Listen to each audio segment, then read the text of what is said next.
دوست داشتنت با سادگیم برخورد، دوباره تیغ عشقت رو تن تنهاییم سر خورد. تموم خاطراتم رو به دستای تو میدوزم، با هر قطره تو این بارون دارم پای تو میسوزم.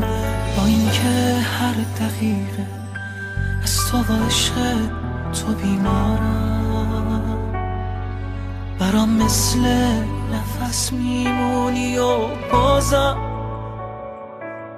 دوست دارم.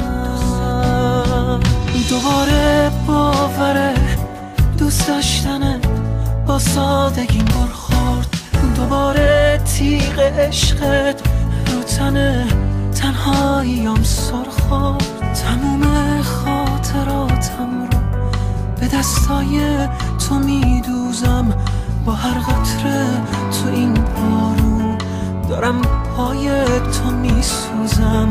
با اینکه هر دقیقه از تو و عشق تو بیزارم، برام مثل نفس میمونی و بازم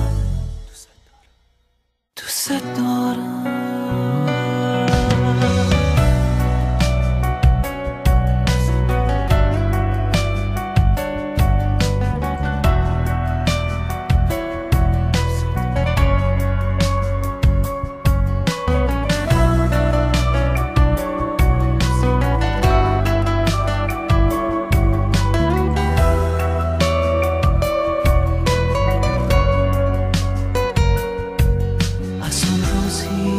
با سختی دلم این عشقو پیداش کرد، چشات با سادگی هر کاری دوست داشت کرد.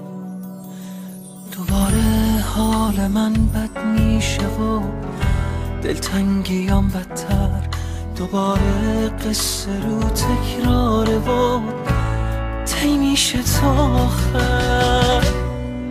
چقدر خوب یادمه وقتی که میگفتی ازت سیرم، دلم میخواست اون لحظه تو رو بغل بگیرم، کنارم باشی و بازم بگی تنها نمیذارم.